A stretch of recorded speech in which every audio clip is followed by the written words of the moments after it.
જી નમસ્કાર, હું TR Jadav TR એજ્યુકેશનમાં ફરીથી એક નવા વિડીયોમાં તમારું સ્વાગત છે. મિત્રો, તમે બધા મસ્ત હશો, મજામાં હશો.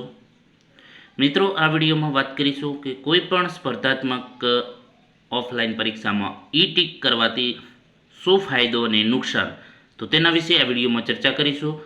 ગઈકાલે વિડીયો બનાવેલો હતો પણ એમાં મિસ્ટેક થઈ ગઈ હતી, એના લીધે એ વિડીયો ડિલીટ કરી દીધો. ખોટો સંદેશો ન જાય. માણસ જે છે, માણસ માત્ર ભૂલને પાત્ર.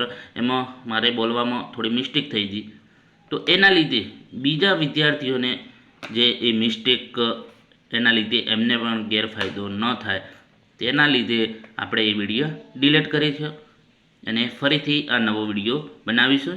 તેમાં કોઈ પણ મિસ્ટેક વગર બનાવીશું. મિત્રો, ગઈકાલે જે વિડીયો હતો એમાં ઘણા કોમેન્ટો આવેલી, મતલબ કે સર આમાં થોડીક મિસ્ટેક છે, તો એના લીધે ઘણાને ખોટો સંદેશો જાય. તો ચાલો મિત્રો, આપણે જે મેઇન ટોપિક પર ચર્ચા કરીશું. એના પહેલાં એક વિદ્યાર્થી મિત્રએ મેસેજ કરેલા છે ઘણા ઈ ટીક કરવાથી શું ફાયદો કે નુકસાન તેના વિશે, એટલે આપણે પણ વિચાર્યું કે એક વિડીયો બનાવી લઈએ. તો અહીં તમે જોઈ શકો છો કે મેરિટમાં ઈ ટીક કર્યા તેનો વિડીયો બનાવો તો ક્યારે કોઈ પણ એક્ઝામ ખ્યાલ આવે શું ફાયદો થાય. બરાબર. બીજી કોમેન્ટ કરી છે કે રિસ્પેક્ટેડ સર, મારે જાણવું હતું કે 100માંથી ઈ ટીક કરવાથી મેરિટમાં શું ફાયદો થાય, જરા માર્ગદર્શન આપો. મારે 100માંથી 9 મેં ઈ ટીક કર્યા છે. બરાબર. અહીં પાછા એ જ વિદ્યાર્થી મિત્રએ મેસેજ કરેલો કે ડિયર સર, ઓએમઆરમાં ઈ ટીક કરવાથી મેરિટમાં શું ફાયદો થાય છે. તો ચાલો મિત્રો, તેના વિશે ઉદાહરણ દ્વારા સમજીએ. તો કે માની લો તમારે જે છે 100નું પેપર છે ઓએમઆર, એમાંથી તમે 70 ટીક કર્યા છે. એમાં 70 ટીક કર્યા છે, એમાં તમારે સાચા છે ખોટા છે એ તમને ખ્યાલ નથી, અને 30 ઈ કર્યા છે. બરાબર. હવે આ જે છે, આ 30 તો તમારા 30 માર્ક્સ તો ગયા. એ જે છે એમાં તમારે માઇનસ કે જે 0.25 કે એ નહીં કપાય. ફક્ત તમારા 30 માર્ક જે તમે ખોટા, મતલબ કે નથી આવડતા, એ તમે ઈ કરી દીધા છે, એટલે એ 30 માર્ક્સ તમારા ગયા. બરાબર. એટલે તમારું પેપર 70નું ગણીએ. હવે 70માંથી 10 તમારે ખોટા પડ્યા. બરાબર. 70માંથી 10 ખોટા પડ્યા. હવે 1 માર્ક્સ તમે ખોટો લખો. બરાબર. 1 માર્ક્સ ખોટો લખશો તો તમારે 1.25 માર્ક જશે. એક તો તમે જે ખોટો લખ્યો એનું, અને આ જે છે તમને એની સજા 0.25, એટલે તમારા 1.25 માર્ક્સ જાય. એટલે 10. બરાબર. 10 તમારે ખોટા પડ્યા 70માંથી, તો 10 ઇન્ટુ 1.25 બરાબર તમારે 12.5 આવે. 12.50 ગણો કે 12.5. બરાબર. તો હવે તમારે કઈ રીતે ગણવાનું? હવે તમારે 70માંથી મતલબ કે 10 ખોટા પડે છે, તો 70 માઇનસ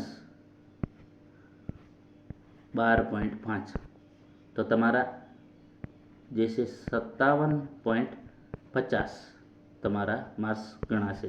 આ તમારા ફાઇનલ. તો મિત્રો, આ જે છે તમને તમારા 10 ખોટા પડ્યા, તો 10 જે ખોટા પડ્યા છે, બરાબર, તો એ 10ના 1.25 એક લેખે. બરાબર. તો એ પ્રમાણે 12.5 માર્ક્સ તમારા ગયા. એટલે કે 10 ખોટા પડ્યા તો 10 તો તમારા માર્ક્સ જાય, અને બીજા 0.25 તો જે છે 2.5. બરાબર. એટલે કે 12.5 તમારા 10 ખોટા પડે એટલે 12.5 માર્ક્સ તમારા ગયા. એટલે તમારા 70માંથી 10 ખોટા પડ્યા તો 57.50 તમારું જે છે ગુણ ગણા. એ રીતે બીજું ઉદાહરણ લઈએ કે માની લો કે તમે 100માંથી 100 ટીક કર્યા છે. 100માંથી 100 ટીક કર્યા છે. બરાબર. 100માંથી 100 ટીક કર્યા છે, એ નથી કર્યા. તો માની લો કે એમાંથી તમારે 80 સાચા છે અને 20 તમારે ખોટા છે. બરાબર. 20 ખોટા છે અને 80 સાચા છે, તો તમે ઈ કર્યા જ નથી કે, તો પ્રશ્ન દીઠ તમારા 1.25 માર્ક્સ જશે. એટલે 20 ગુણ્યા 1.25. બરાબર. તો એ જે છે તમારા 25 માર્ક્સ ગયા. બરાબર. હવે 80 જે છે, બરાબર, 80 તમારા સાચા છે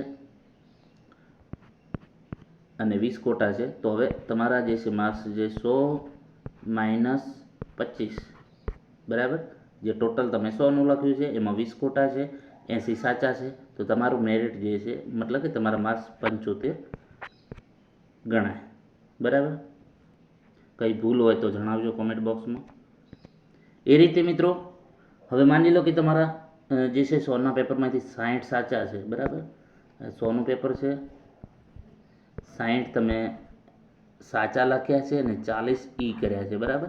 હવે મિત્રો તમે 40 ઈ કર્યા એટલે તમારા 40 ઈ મતલબ કે તમારા 40 ગુણ કહેવાનો મતલબ કે ગયા, એમાં તમારે માઇનસ કે પ્લસ કશું ના થાય, એ તમારે 40 માર્ક્સ ગયા. હવે તમારા 100માંથી આ 60નું જે છે 60 સાચા છે તમે, તો તમારા 60 માર્ક્સ આવી જાય. બરાબર? 40 ઈ કર્યા છે, 60 તમે સાચા લખ્યા છે, તો તમારા 60 માર્ક્સ તમારા ગણાશે. બરાબર? જો તમે એક પણ ખોટો ના લખ્યો હોય તો આ તમારો ફાયદો ઈ કરવાથી. એ પ્રમાણે બીજો એક ઉદાહરણ લઈએ. એક કે વિદ્યાર્થી મિત્રએ કોમેન્ટમાં જણાવ્યું હતું કે સર મારા 100માંથી જે 100નું પેપર હતું એમાંથી એમણે 59 સાચા લખ્યા છે. બરાબર? 59 સાચા છે અને 41 જે છે ખોટા છે, તો મારું મેરિટ કેટલું? બરાબર? હવે મિત્રો તમારું જે છે તમે 100એ 100 ટીક કર્યા છે, એમાં 59 સાચા છે, 41 ખોટા છે. હવે 41 ખોટા છે તો એક માર્ક્સ 1.25, તો 41 ગુણ્યા 1.25 કેટલા તમારા જશે? તો 41 ઇન્ટુ 1.25 51.25 આ તમારા માઇનસ થશે. શામાંથી? 100માંથી, કેમ કે તમે 100એ 100 ટીક કર્યા છે. તો 100 માઇનસ 51.25 બરાબર, એટલે તમારા કેટલા આવશે? 48.75. તમારો જે છે માર્ક્સ ગણાશે 48.75. સોરી મિત્રો, અહીં લખી દઈએ 48.75 તમારા માર્ક્સ ગણાશે. કેટલામાંથી? તમે 100એ 100 ટીક કર્યા છે, એમાંથી 59 સાચા છે, 41 ખોટા છે. તો 41 ખોટા છે, 41 તો તમારા માર્ક્સ જશે બીજા 0.25. બરાબર? એટલે ટોટલ જે છે તમારા 41 અને બીજા જે છે તમારા માઇનસ ગણાતા 51.25. બરાબર? તો એ રીતે તમારા 48.75 માર્ક્સ ગણાશે. જે તમે ખોટા લખ્યા છે એના 10.25 માર્ક્સ માઇનસ જશે. બરાબર? જે 41 જે તમે ખોટા લખ્યા છે તો એની સજા રૂપે 10.25 તમારા માઇનસ અને પ્લસ 41 તો તમારા જે છે 51.25 તમારા માઇનસ અને તમારા બચશે કેટલા? 48.75 તમારા ગણાશે. તો મિત્રો ડિટેલમાં સમજાવ્યું. જો કંઈ પણ જે છે ખોટું હોય અથવા તો બીજી કંઈ મિસ્ટેક થયેલી હોય તો કોમેન્ટ બોક્સમાં જણાવજો.